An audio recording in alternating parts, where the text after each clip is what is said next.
Camaradas, ¿qué hay? ¿Cómo están? Espero que se encuentren muy bien, les mando un gran saludo.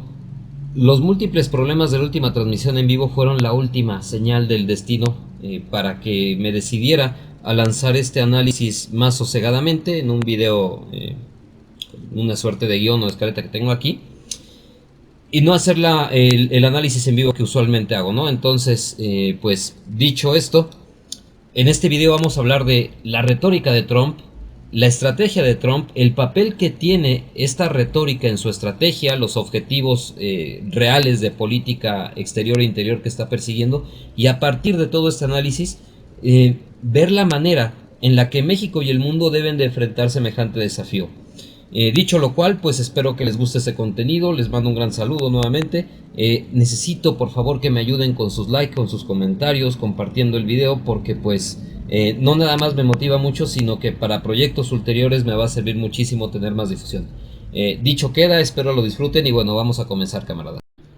Bueno, algo que es muy común en los análisis entre comillas de redes sociales, de noticieros, etcétera, es destacar la grandilocuencia, la rudeza, la estridencia de las declaraciones de Trump.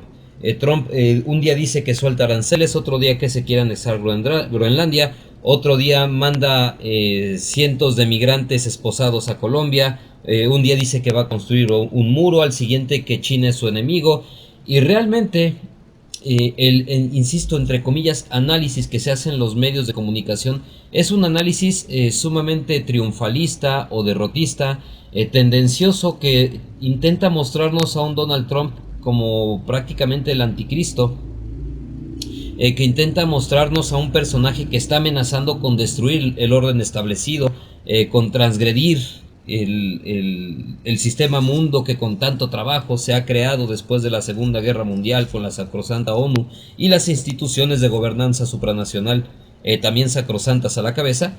Pero bueno, más allá de esta suerte de análisis de pasquín que hacen los medios de comunicación, me gustaría en este video hablarles un poco de estrategia, hablarles un poco del papel que puede tener la narrativa. Ya lo he hecho en contenidos anteriores, pero esta vez trataré de hilar un poco más fino, de ser más específico. Y bueno, para empezar, quisiera describir brevemente la narrativa de Trump. Trump, como en algo no están errando los medios, efectivamente tiene una narrativa incendiaria, una narrativa estridente, pero esta narrativa no tiene un objetivo que le están atribuyendo los medios y los analistas tradicionales, ¿no? Los analistas a menudo tienden a mostrar la narrativa de Trump como la narrativa de un político. Ese es un primer grave error. La narrativa de Trump no es la narrativa de un político, es la narrativa de un hombre de negocios. Y en tanto que es la narrativa de un hombre de negocios, Trump no está buscando un compromiso político a través de esta narrativa. Lo que busca Trump es generar reacciones. A Trump de poco le sirve ser congruente con su narrativa, porque él ya tiene una base electoral sólida. Trump no está buscando subir sus índices de popularidad. Lo que está buscando Trump con esta narrativa, más que dirigirse al interior de su país, es establecer toda una serie de condiciones psicológicas en sus interlocutores que los condicionen, que los impelan a negociar en condiciones menos favorables.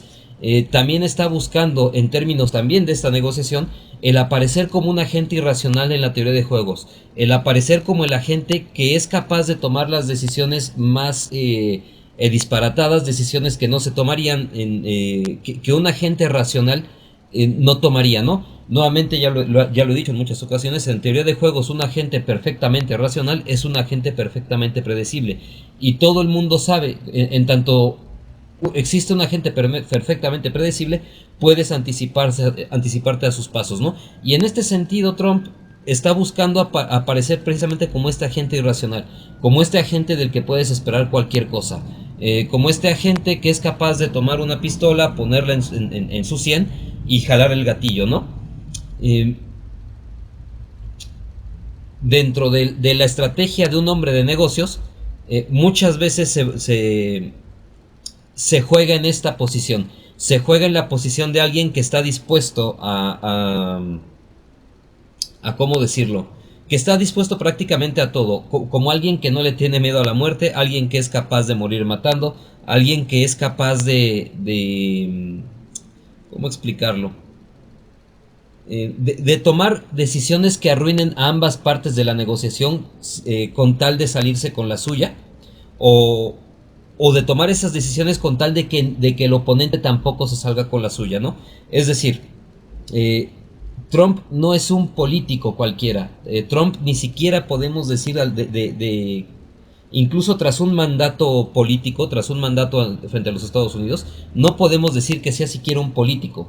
No con toda seguridad, ¿no? Él es ante todo un negociador, es un cabildeador, y en ese sentido debemos de empezar a ver su narrativa, que él ante todo lo que busca es generar reacciones, lo que busca es medir a través de las reacciones de sus interlocutores la forma en la que sus narrativas impactan, las posibles reacciones, cómo son recibidas, y con base en toda esa información, en toda esa retroalimentación que se le envía, ver los puntos débiles, por dónde puede atacar, cuáles son las fibras más sensibles de sus interlocutores para explotarlas en el proceso de negociación. En ese sentido, las declaraciones de Trump casi siempre son del orden maximalista. Él, cuando hablaba, por ejemplo, del muro con México, pues él, su sueño habría sido, sí, construir un muro enorme que sellara la frontera con México, ¿no? Pero realmente lo que estaba buscando, pues era generar esta sensación de pánico, esta sensación de pavor en el gobierno mexicano, que fue pésimamente manejada por Marcelo Ebrard y por López Obrador, ya hablaré en algún momento de eso, y terminamos haciéndole el trabajo pesado a los Estados Unidos, ¿no? Que fue detener migrantes, y he de decirles que la Guardia Nacional captura 8 veces más migrantes que narcotraficantes, ¿no? Bueno, una de esas, grandes logros de la Cuarta Transformación, ¿no? Pero bueno, también esta narrativa trumpista tiene un papel intimidatorio. Lo que busca pues es descolocar a su interlocutor, lo que busca es también sacarlo de su posición de seguridad, ganar la ventaja psicológica en este diálogo con su interlocutor. Básicamente lo que hace Trump es la narrativa del bravucón, ¿no? Es la narrativa del que te dice te voy a hacer tal cosa, te voy a hacer cual cosa. Y no voy a abundar más en este asunto porque sería cuestión de otro análisis que involucrara también otras ramas del pensamiento humano, pero casi siempre o no casi siempre, siempre, invariablemente, eh, alguien que amenaza o un agente que amenaza, que está buscando intimidar, es un agente que está tratando de ocultar una debilidad. Alguien que no amenaza es alguien que se siente seguro, casi siempre, eso sí, ahí sí casi siempre, pero alguien que no amenaza es alguien que se siente seguro de su posición, y en tanto se siente seguro de su posición, no ve como un escenario, ¿cómo decirlo? Como un escenario descartable el enfrentamiento. La intimidación casi siempre busca eso, evitar el enfrentamiento, evitar el choque de fuerzas, ¿no? Y bueno, vamos a ver más adelante cómo efectivamente Estados Unidos se encuentra en una situación de debilidad, y Trump lo sabe, y precisamente por eso está utilizando estas herramientas retóricas, ¿no? Eh, Al mismo tiempo, pues esta narrativa le permite mantener la iniciativa dialéctica, le permite mantener la atención de los medios en donde él quiere. Si quiere distraer la atención con alguna declaración disparatada, lo hace en el momento en el que él quiere. Si quiere, por el contrario, dirigir la atención del público a determinado lugar, pues hace otra declaración. Y bueno, básicamente lo que esta narrativa busca es, o lo que Trump busca con esta narrativa, pues es disfrazarse de la gente irracional, ¿no? Sin embargo, vamos a ver que no necesariamente esto es una ventaja para Trump, y que de hecho su propia narrativa nos puede dar pistas sobre su estrategia, ¿no?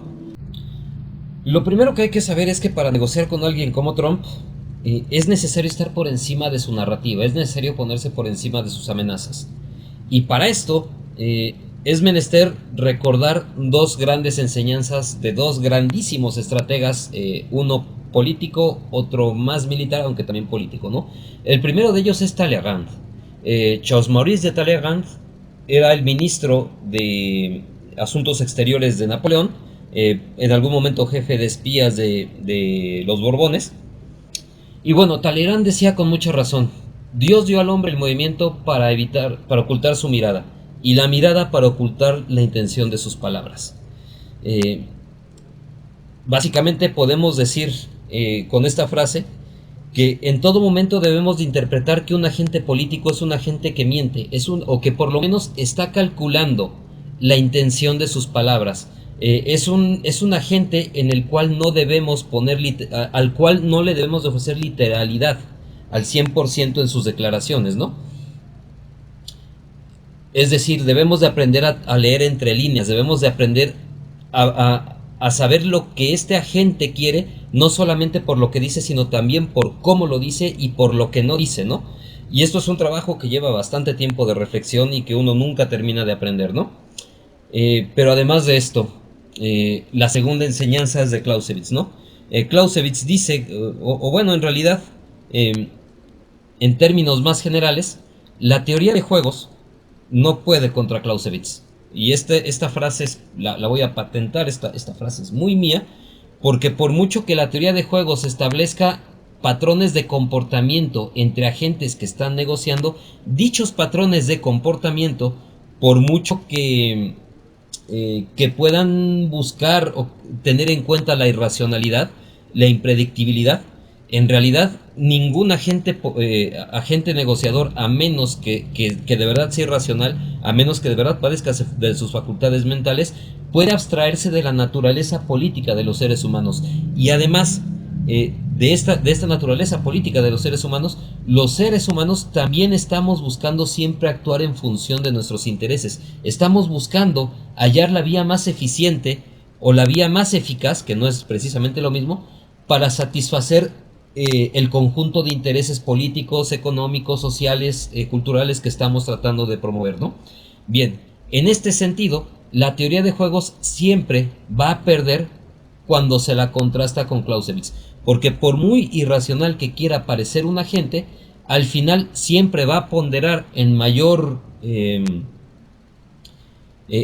interés, o por sobre todas las cosas, la consecución de su agenda, ¿no? Y en este sentido, Trump es un personaje muy racional, porque es un hombre de negocios, es un hombre que está buscando sobre todo satisfacer un conjunto de intereses materiales. Y en este sentido,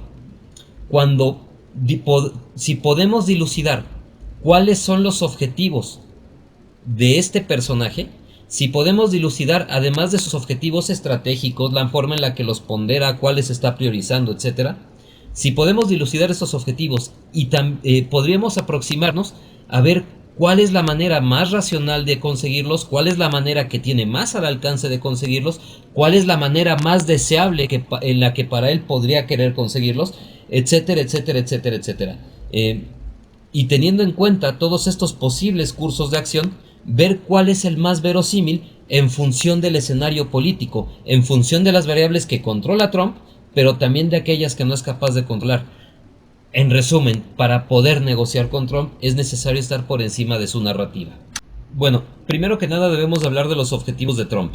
¿Qué es lo que está buscando? Más allá del hecho de que su narrativa nos da pistas, vamos a hablar de las decisiones que ha tomado, tanto a lo largo de su primer mandato como de lo que lleva de y todo el proceso de campaña en el que estuvo durante la época Biden, ¿no? Bien, en primer término, Trump lo que está buscando es hacer grande América de nuevo, ¿no? Este famoso MAGA. Y yo sé que puedo parecer ingenuo en este momento, que podría parecer contradictorio al estar tomando literalmente una declaración de Trump como Make America Great Again, que es poco más que un eslogan de campaña, pero en realidad me parece que esto sí es muy cierto. Me parece que Trump sí está buscando este MAGA. ¿Por qué? Porque primero debemos de entender que Make America Great Again significa para los estadounidenses recuperar esta sensación de grandeza.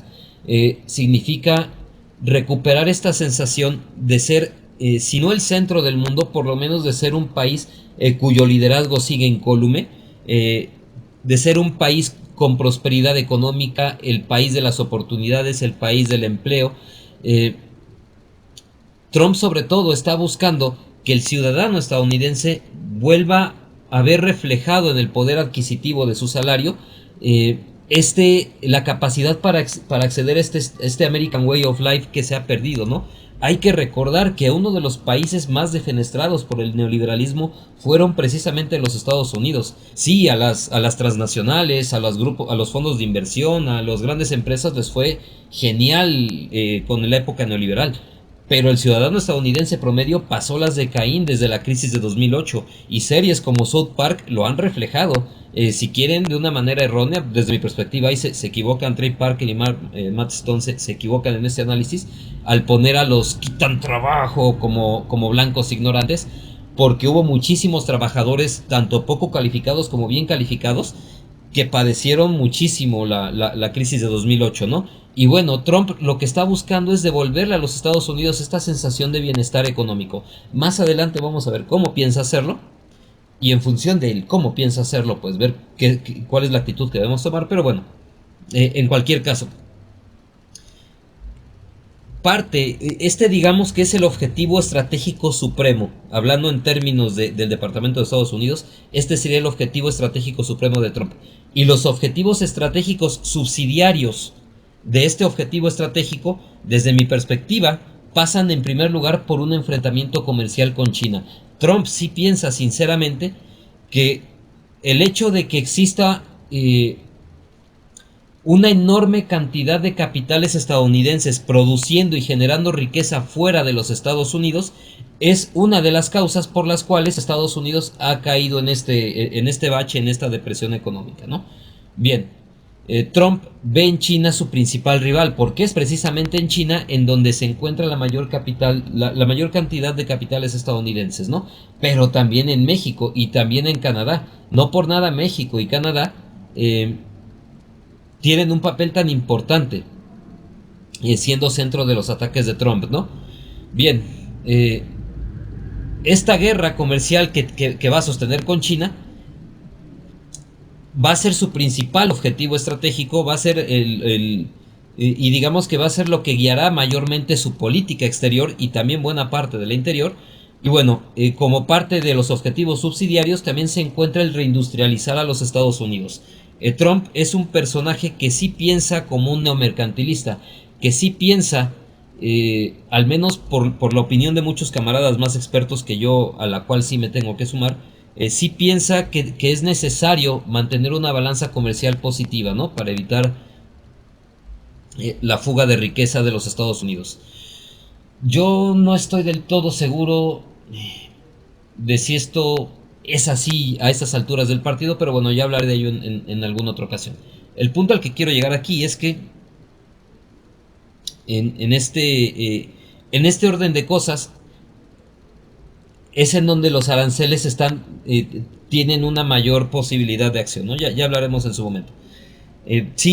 No estoy seguro si Trump crea que es posible de verdad hacer positiva la balanza comercial. No sé si lo vea como un objetivo realizable.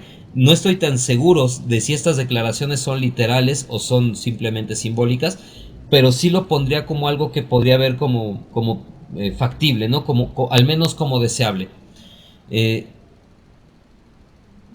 este sentido, realmente creo que es muy difícil que Trump pueda volver a hacer positiva la balanza comercial. Creo que el grado de descentralización que tiene la economía estadounidense es muy importante, que va a ser muy difícil repatriar todos los capitales que quiere, pero bueno, ya hablaré con mayor amplitud de esta situación, ¿no? Y bueno, me parece a mí que estos son los objetivos, ¿no? El hacer grande Estados Unidos nuevamente, lo cual requiere un enfrentamiento comercial con China, y este enfrentamiento comercial con China también requiere antes, durante y también después del enfrentamiento el repatriar la mayor cantidad de capitales estadounidenses que les sea posible, ¿no? Reindustrializar y revitalizar la economía de los Estados Unidos. Bien, una vez que sabemos qué es lo que quiere Trump, vamos a ver cómo lo puede conseguir, ¿no? Lo primero que hay que decir con respecto a esto es que Trump tiene una gran condicionante y es el tiempo. Trump percibe, no irracionalmente, que tiene poco tiempo para lograrlo. Sabe que difícilmente se va a poder reelegir y en ese sentido está buscando abrir la mayor cantidad de frentes posibles. Ya les había hablado en un video anterior de esto, ¿no? Les había comentado que desde mi perspectiva esto es un error, pero bueno, sabe que va a enfrentar una gran resistencia dentro de los Estados Unidos y fuera de ella, de ellos también. Y bueno, él está actuando de la manera más rápida posible, ¿no? Y aquí ya tenemos una primera pista sobre el cómo lo va a hacer. Intenta hacerlo rápido. Trump está intentando este MAGA o conseguir este MAGA de la manera más rápida posible para prepararse también lo más rápido posible a este enfrentamiento comercial con los chinos, ¿no? Bien. Y lo primero que o me parece a mí que lo que está buscando Trump es al menos en el corto y mediano plazo, es dar un giro de 180 grados a la política histórica de los Estados Unidos. Unos Estados Unidos que habían luchado durante todo el siglo XX por ser los sucesores del Imperio Británico como la gran potencia talasocrática, estos Estados Unidos fieles creyentes de la doctrina del Dreamland y el Heartland y esta geopolítica clásica anglo, me parece a mí, o yo me sumo a las voces que están planteando que Trump está haciendo un cambio de enfoque y está empezando a ver atractiva la creación de un Lebensraum. No hablo de este Lebensraum en términos del tío Adolf, sino hablo de un Lebensraum en términos de la geopolítica clásica alemana, ¿no? De la creación de una gran esfera de influencia que le permita a los Estados Unidos tener las reservas de mano de obra, las reservas de recursos naturales, para llevar a cabo una gran política de crecimiento económico, sobre todo en el ámbito industrial, ¿no? Quienes hayan tomado cursos conmigo habrán podido ver con mucha mayor amplitud estos temas, ¿no? Me parece a mí que lo que está buscando Trump es crear una suerte de Lebensraum en el hemisferio occidental de América, ¿no? Con diferentes grados de influencia en diferentes entornos geográficos del mismo, ¿no? Vaya, lo que busca, me parece a mí, más allá de la agresiva retórica de vamos a anexionarnos Groenlandia y Canadá, de Groenlandia puede ser, de Canadá lo dudo mucho, pero más allá de esta retórica tan agresiva, lo que está buscando Trump es convertir una ventaja que ya tiene en América en hegemonía absoluta. Cuando está hablando del canal de Panamá y de volver a renacionalizarlo para con los Estados Unidos, lo que está buscando sobre todo, y de hecho ya lo vimos en esta negociación que tuvo con el presidente de Panamá, es devolverle a los Estados Unidos ventajas de tránsito con respecto a los chinos, ¿no? Lo que está buscando también a la hora de presionar a México con el asunto del fentanilo, no es nada más que México ponga más atención en su control territorial, sino que México ponga mucha más atención en sus puertos y aduanas, porque es en los puertos y aduanas mexicanos en donde entran todos los precursores químicos que después inundan de fentanilo al mercado estadounidense, ¿no? Y no es que los Estados Unidos también tengan vela en este entierro, por supuesto que tienen vela en este entierro. Claro que hay cárteles en Estados Unidos, claro que existen en Estados Unidos gente en la banca, en la industria farmacéutica, en la industria armamentista, que se benefician de manera multimillonaria de hacer negocios directa o indirectamente con el narcotráfico en México, ¿no? Sin embargo, tampoco podemos obviar que para los Estados Unidos sí es un problema grave de salud pública el fentanilo. Que los Estados Unidos sí perciben como una amenaza existencial el hecho de que una generación joven y productiva esté perdida y literalmente hecha zombie en las calles de los Estados Unidos, ¿no? Cuando más necesita esta mano de obra joven y productiva para echar a andar el proyecto de reindustrializar a Estados Unidos, ¿no? Y una última cosa, recordemos que así fue como los Estados Unidos y la Gran Bretaña humillan a los chinos durante prácticamente un siglo, imponiéndoles el consumo de opio, ¿no? El consumo masivo al menos, ¿no? Para la sociedad de a pie, porque en China ya se consumía el opio, pero las clases gobernantes, ¿no? Pero es otra historia. En cualquier caso, sí es un problema real para los Estados Unidos esta situación, y sí es algo que están buscando atender, ¿no? Busca Trump con estas declaraciones que tanto Canadá como México le pongan trabas a los chinos y generen ventajas competitivas para la empresa estadounidense y para el gobierno de Estados Unidos frente a la inevitable irrupción de los capitales chinos, ¿no? Nuevamente, pues convertir su ventaja en hegemonía. Y algo que hay que decir, o sea, me parece a mí que Trump, me puedo equivocar, pero lo dudo mucho, Trump no está buscando anexionarse Canadá ni México, ni Panamá. Anexionarse estos países es anexionarse problemas. En el caso de Canadá, te estás anexionando una región que realmente no tiene el poder adquisitivo de los Estados Unidos, no tiene el vigor económico de los Estados Unidos, y además son votantes que no necesariamente votarían al Partido Republicano. Sería pan para hoy y hambre para mañana esta anexión, ¿no? Además, Canadá es un territorio difícil de defender por su amplitud. Eh, no me parece que sea una política muy inteligente, porque además el Canadá, eh, o una anexión del Canadá, dificultaría muchísimo las relaciones con los dominios británicos, y estas relaciones son muy importantes para mantener a China vigilada. Si bien es cierto que Canadá está en el hemisferio occidental, al final responde a las órdenes de la corona británica, tal como obedecen Australia, Nueva Zelanda, que son dos países clave para mantener este cerco estratégico, este proyecto de cerco naval que se pretende proyectar sobre los chinos, ¿no?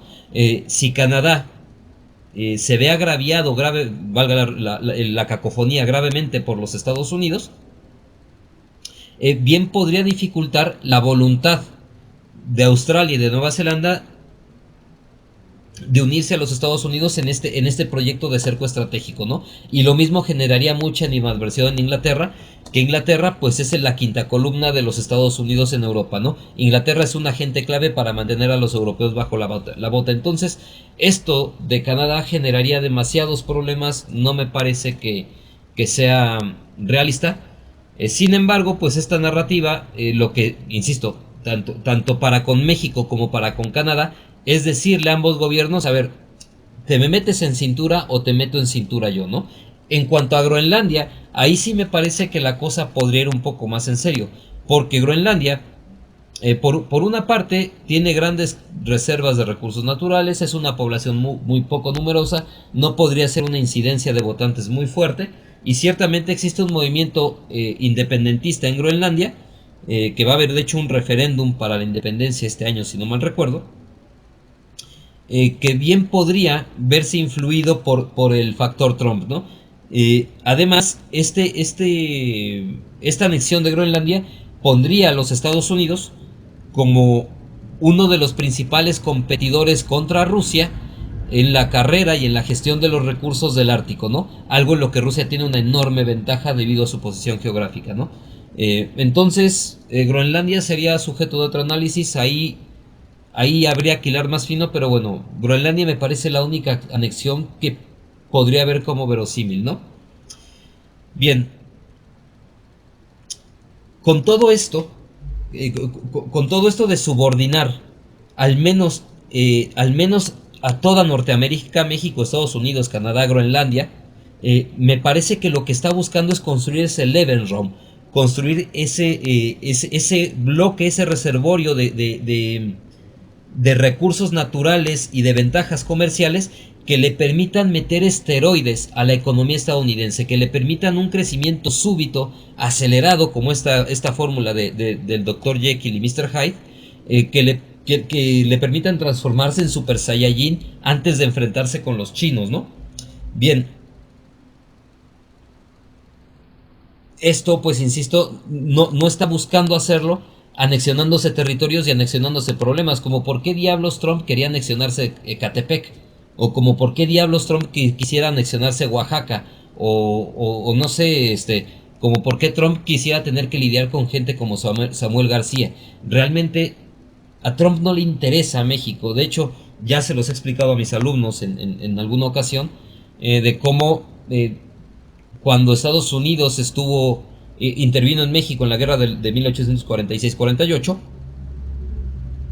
en el Senado de Estados Unidos se discutió abiertamente la posibilidad de anexionarse todo México, y un senador dijo abiertamente no, porque anexionarnos México significaría anexionarnos también sus problemas, y es algo que no queremos. Lo que queremos es la única parte buena de México, la que carece de mexicanos, es decir, la parte norte, ¿no? Suena horrible, pero así lo dijeron, no me culpen a mí. Bueno, el punto es que,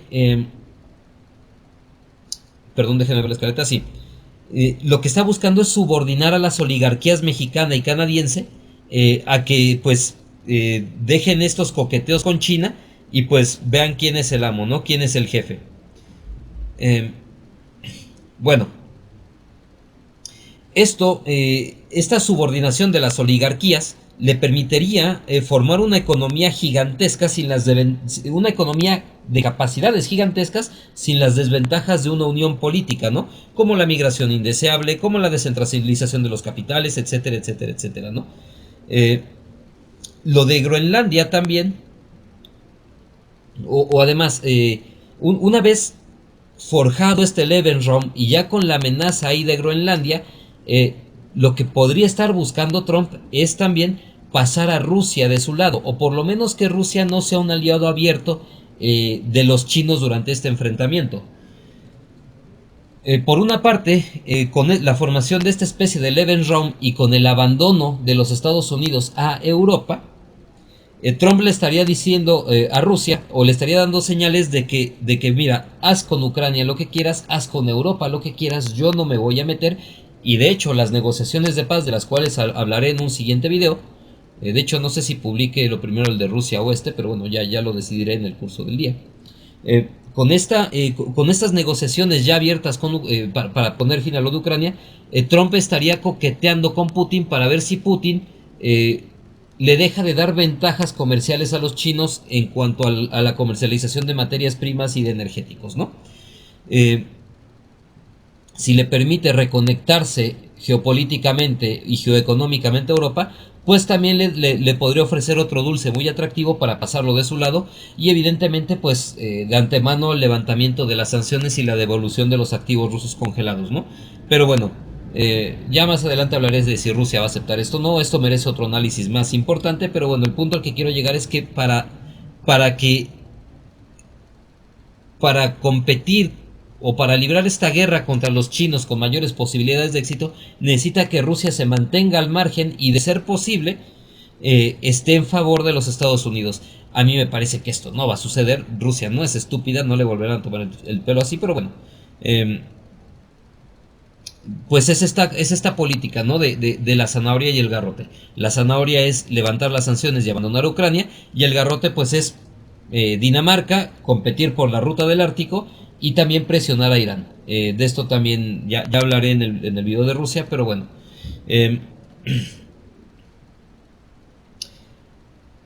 Esta formación de un Lebensraum también podría hacer cazar algunas piezas, ¿no? Podría ensamblar algunas piezas de este rompecabezas, porque Trump, si bien no se ha manifestado abiertamente partidario del orden multipolar, sí ha dado algunas señales de que podría aceptarlo, ¿no? Sí ha dado señales a través de este aislacionismo, de retraer la política exterior de los Estados Unidos, las retiradas de Irak,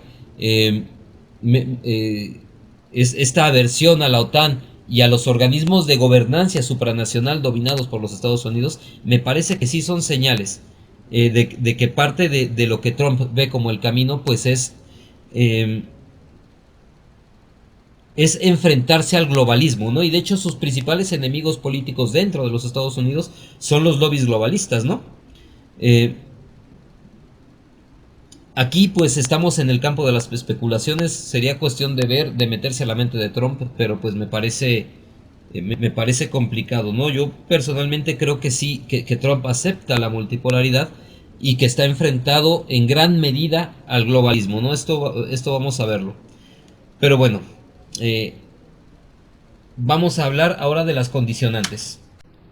Porque si sabemos sus objetivos y sabemos más o menos el cómo los piensa conseguir, podemos también empezar a analizar, a hincarle el diente a lo que le puede salir mal, aquello a lo que Trump le tiene miedo a la hora de buscar conseguir su agenda política, ¿no? Y bueno, en primer término ya les había dicho la falta de tiempo.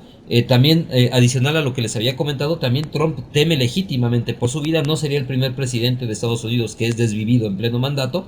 Y bueno, también Trump sabe que la economía estadounidense sufre de fatiga crónica, que la mano de obra, bueno, en primer lugar es una economía sobreendeudada, con altos niveles de inflación, que depende excesivamente, además de la emisión desmedida de dólares, una emisión desmedida de dólares que está siendo desafiada por los BRICS y por su propuesta de mecanismos alternos del sistema de pagos, monedas alternas al dólar, etcétera. Además, el enfrentamiento que va a tener con Europa podría despertar de una vez a los europeos y hacer que utilicen también al euro como un arma contra los Estados Unidos. Ya hablaremos de eso en algún momento, pero bueno, el punto es que los Estados Unidos o su economía padece de fatiga crónica, este sobreendeudamiento, la inflación, dependencia excesiva de la emisión de moneda, etcétera, y de la emisión de deuda, además. Y también tiene un problema grave con la mano de obra, ¿no? Es una mano de obra nihilista, una mano de obra excesivamente individualista, que no sabe sufrir, que perdió el sentido del trabajo como algo sagrado, como un deber sagrado. Algo que Weber alababa en su obra. Y es una sociedad mayormente drogadicta, poco competitiva, que ha perdido la inventiva, que exige salarios muy altos, en fin, que ya no quiere hacer ningún tipo de trabajo sucio o pesado. Entonces, pues es una mano de obra que está, que realmente no está a la altura del momento histórico que busca Estados Unidos, ¿no? Y además Estados Unidos pues está metido en la trampa de Tucídides. Ya les he platicado en múltiples ocasiones en qué consiste esta trampa de Tucídides, que es básicamente cuando una potencia hegemónica se ve impulsada a atacar a una potencia que está en ascenso y que teme le puede sobrepasar en un futuro cercano, ¿no? Bien, esta trampa de Tucídides se ve agravada por un debilitamiento progresivo de la economía de Estados Unidos. Y ojo, aunque Trump se anexara a México y a Canadá, los recursos naturales en estos dos países no le garantizan la autosuficiencia por mucho más allá de 20 años, tal vez 30 con mucha suerte.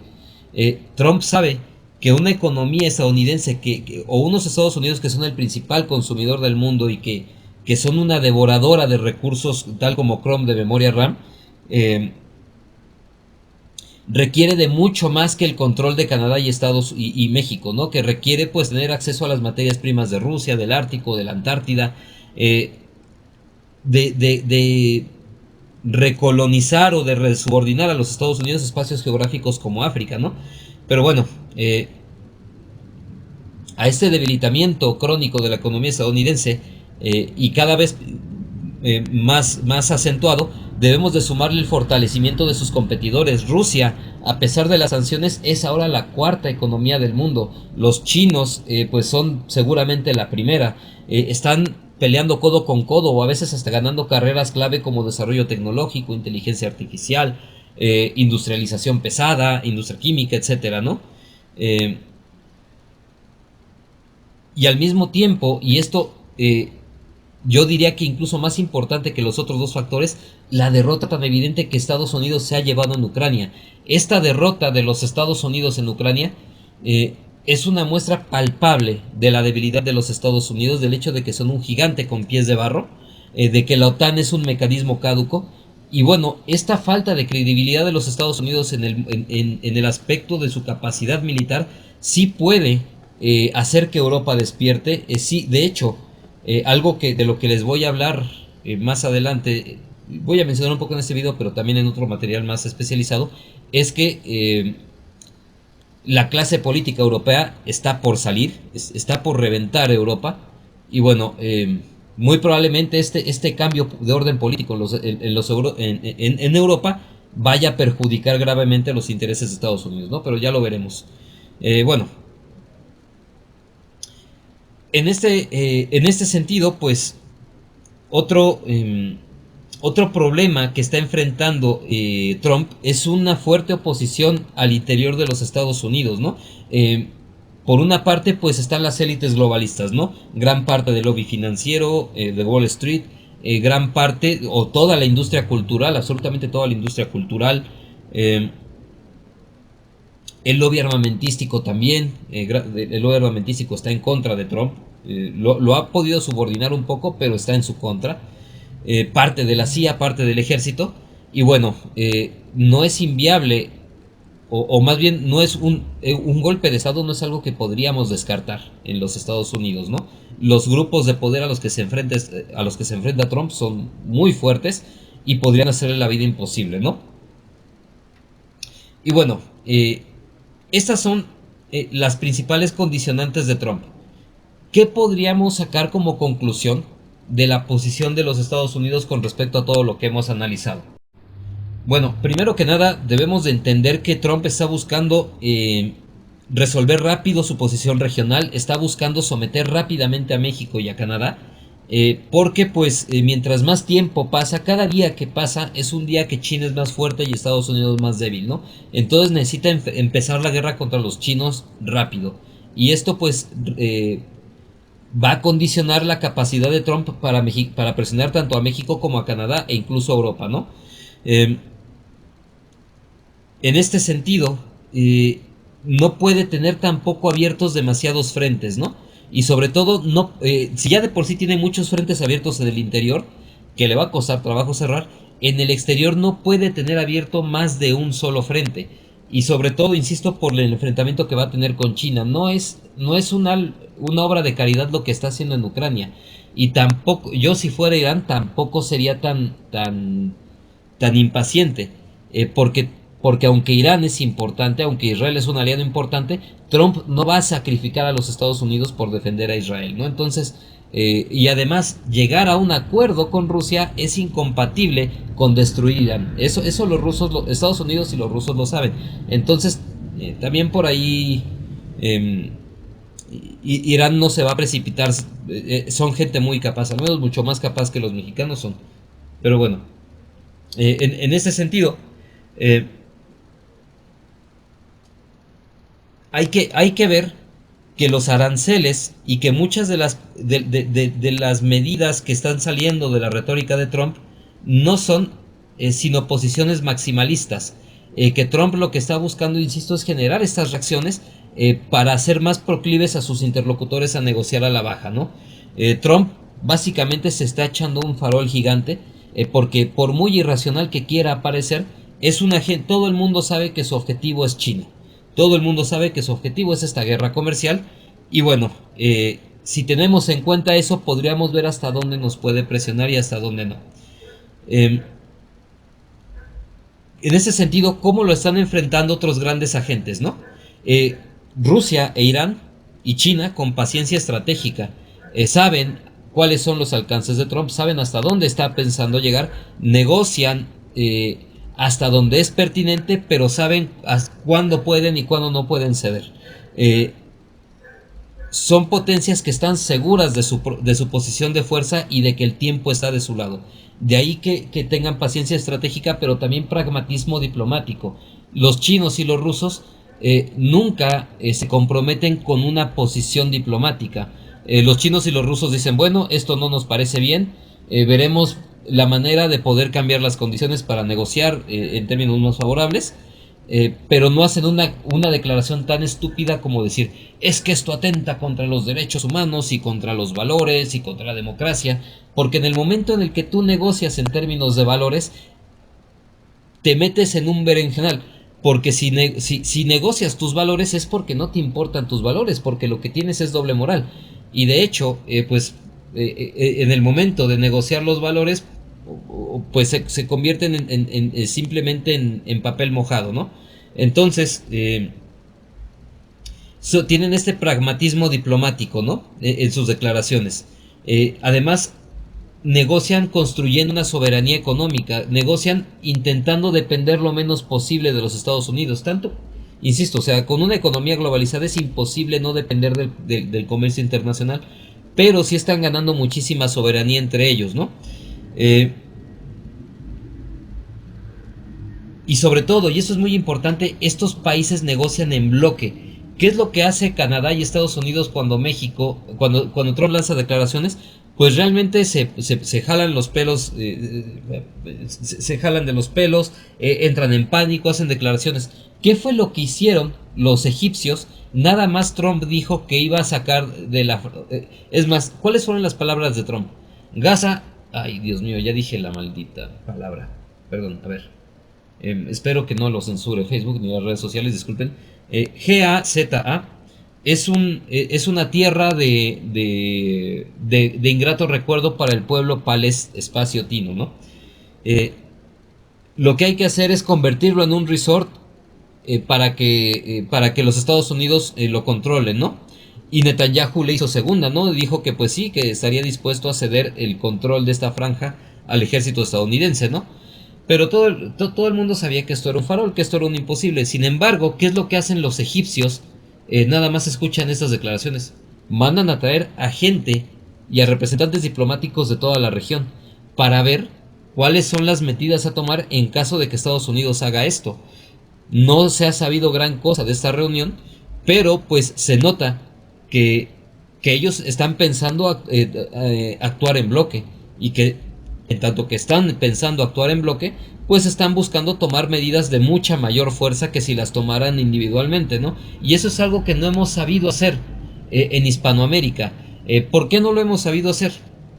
Eh, en primer lugar, porque tal como sucede en Europa, nuestras élites políticas nos han traicionado. Tenemos a gente como Petro, como Obrador, como Lula, que dicen ser de izquierda, pero que en realidad son los caniches de la política angloparlante en América, ¿no? ¿Por qué? Porque pues es gente que rechaza la hispanidad, que destruye nuestros lazos culturales y que se pierde en debates estúpidos como contra el papanatas de Milei, ¿no? Cuando es alguien a quien se debería de obviar, a quien se debería apartar, ¿no? No al pueblo argentino, sino a Milei.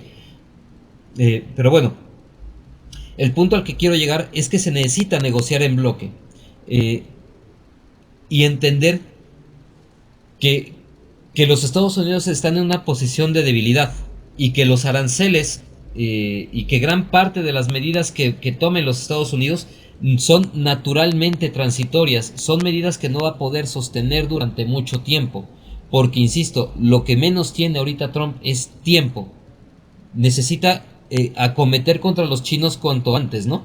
Eh, Sabemos que tenemos armas que podemos utilizar contra Estados Unidos, como la migración, como la cuestión de los cárteles.